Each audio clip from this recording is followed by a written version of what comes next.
ते मैं बिला तुमीद अगले शहर नूं स्टेज ते दावत देण लगा। साडे जंग तो तशरीफ लाया उस्तादां दी बांह बेली। बहुत ही खूबसूरत शहर जनाब खान आरिफ बलोच साहब। टाइम काफ़ी हो गया जी, बिला तमहीद हाज़री सिर्फ लवानी है जी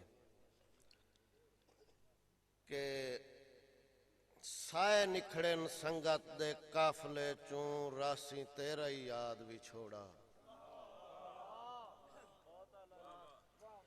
साए निखड़न संगत दे काफले चूं रासी तेरा ही याद भी छोड़ा।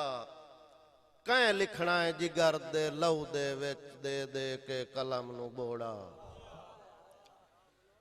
तेरी हुण हाई लोड़ अदीबां नू घट दे गयो तगियो थोड़ा। मोड़ आरिफ अदब दी दुनिया विच कदां जमना है तैब करोड़ा। साए निखड़न संगत दे काफले चूं रासी तेरे याद भी छोड़ा। कैं लिखना है जिगर दे लहू दे विच दे दे के कलम नू बोड़ा। तेरी हुण हाई लोड़ अदीबां नू घट दे गयो तगियो थोड़ा।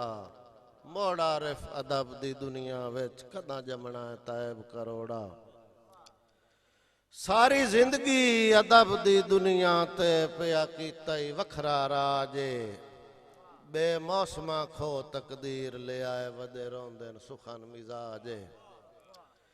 हाउ संगतां दी मौसीकी दा बेशक मलका पुखराजे। फुट वंजण नसीब विच लिखिया हा हो भी पंज तन पाक नू लाजे। आखिरी शेर के डिठा कोई नहीं उस दे वाए पायदा लइए नजर चौधार भवाए। डिठा कोई नहीं उस दे वाए पायदा लइए नजर चौधार भवाए। जिमें फर्क है टाट ते मखमल विच रासी सारी उमर जुदाए। ते निसू वेखिया घाटियां वादियां नू कीती अदब दे नाल वफाए। सा दे के आरिफ दौड़े दी गया जिंदगी तैब वधाए।